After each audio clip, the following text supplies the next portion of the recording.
Hey, this is AJ. It's been a while since I made a video. I actually did this last night, but I'm gonna give an example of kind of what I did. So we bought some store-bought garlic, and my wife and I went around the garden last night and kind of put it in all over the place.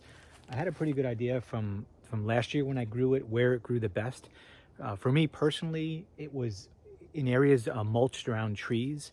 I'm trying to do that again. I'm actually planting it in my mulch walkways instead of the garden beds, just to see how it works and how it does.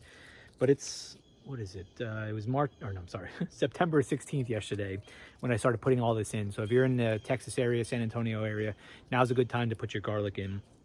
And all I'm doing is I'm pulling off one clove at a time. And you'll notice on the clove, you have the bottom part. That's kind of where the roots will come out.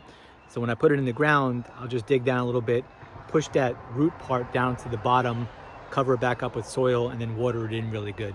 And what I'll do is I'll continue watering in probably for a few weeks or so until they start to shoot up.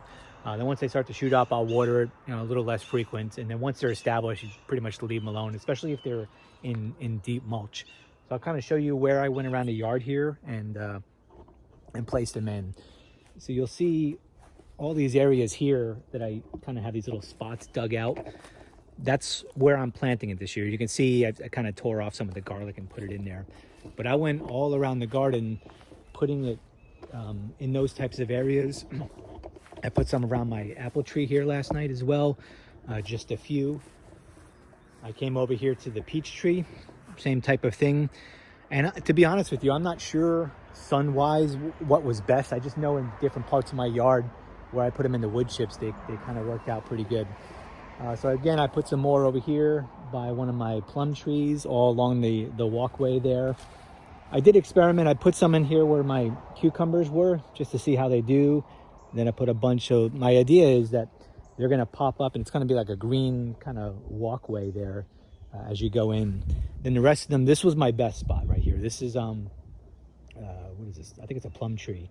Last year I had a hazelnut tree in there. It didn't do so well. I actually moved the hazelnut over there. But again, all I do is kind of dig down a little bit and pop them in. I went over to the back part of the property there as well and did the same thing. And I'll give you an example of kind of how I dig them in and put them in. So stand by. All right, so I'm in here, one of my garden paths here. Like I said, I'm just going to take one of the cloves straight off of here and then dig a little bit of an area out here. So essentially what I'm doing is I'm just moving the mulch out of the way. So using my Mickey Mouse shovel, but I have these shovels. If you ever see one of these in like a thrift store, this is solid aluminum. I guess it's cast aluminum that my grandmother had gave me. These things are probably 50, 60, maybe 70 years old. I'm not sure how old they are, but these things are indestructible. So if you ever see, this just happens to be a small one, but if you ever see one of these, pick it up because it's worth, it's kind of my go-to for multiple reasons, sentimental, but more practical. These things just work. So again, the soil here is a little bit tough. So I'm just gonna kind of push that down, cover it up with a little bit of dirt, a little bit of mulch, and then I'm just gonna water it in really well. And that's how I do it. That's really all you gotta do. And then go around to all the other places, like here and the other places where I planted it, water it in and just wait. So hope you like that. I'll catch you later. If you're interested in seeing how the garlic turns out, take a look at this video I recorded last year with harvesting and curing the garlic.